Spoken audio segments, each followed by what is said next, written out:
From the Albuquerque Journal, this is the leading news. I'm Gino Gutierrez. It's Wednesday, November 12th. Here's what we're covering on today's episode.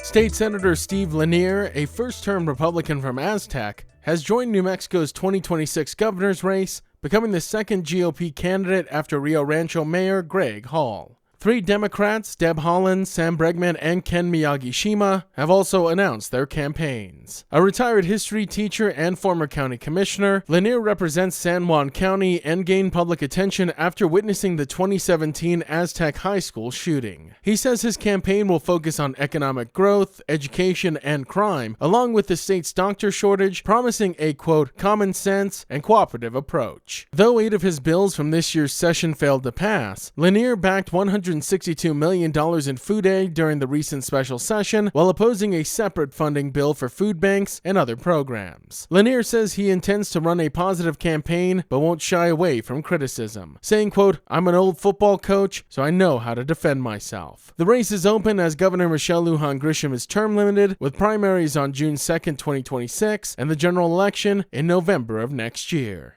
After a year of disputes, the city of Albuquerque is asking a judge to declare Quirky Books, a local independent bookstore, a public nuisance, citing public health hazards and alleged drug use tied to a homeless encampment in its parking lot. If approved, city officials could evict residents and close the business if the encampment returns. Nearby business owners say the site has led to fires, vandalism, public defecation, and lost customers, with one estimating $30,000 in cleanup and security costs. They accuse owner Gilliam Curley of ignoring illegal activity, including drug dealing and prostitution. Curley denies the claim, saying he's offered a safe space to unhoused people, and blames city leadership for failing to provide housing and services. He argues the camp reflects broader social issues, not negligence. While Albuquerque's Safe Outdoor Spaces program allows sanctioned encampments, only one site has been approved since 2022 due to strict requirements like 24-hour security and restrooms. Nearby business owners want Curley to add a portable toilet, but he says that could draw more people to the encampment. Residents of the encampment insist they maintain order and have nowhere else to go. As one put it, shutting down the site will only, quote, push people somewhere else, not solve the problem.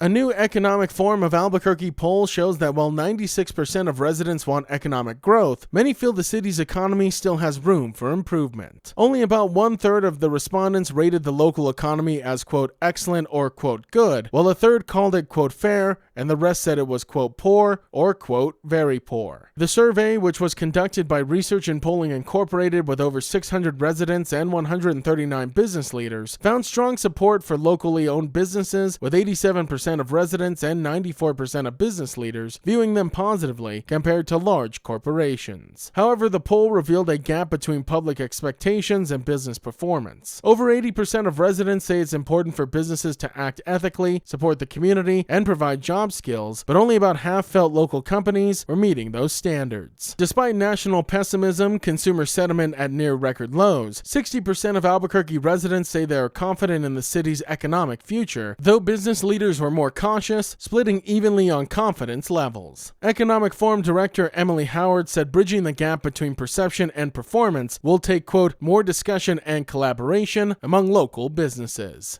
And a forensic audit of the Taos Municipal Schools has accused former facilities director Robert Valencia and his wife Christine Valencia, former assistant finance director and chief procurement officer, of steering over $240,000 in district contracts to their own company, All Around the Fence Company, between 2017 to 2022. The 417-page report alleges the couple circumvented bidding rules, funneled money through subcontracts, and tampered with records to conceal their ownership. Investigators say they used district resources, including emails, phones, and vehicles to run the private business, violating procurement laws and eroding public trust. Robert Valencia called the audit a, quote, witch hunt and denied any wrongdoing. The report also raised concerns about retaliation and fear among staff, citing whistleblower complaints and prior lawsuits by employees who alleged misuse of public funds. Former Superintendent Lillian Torres was also criticized for unrelated ethics violations, including allegedly soliciting car sales at staff meetings. The findings have been referred to the New Mexico Office of the State Auditor, which could send the case to the State Ethics Commission, Department of Public Safety, and District Attorney for potential criminal charges, including fraud, conflicts of interest, and procurement violations.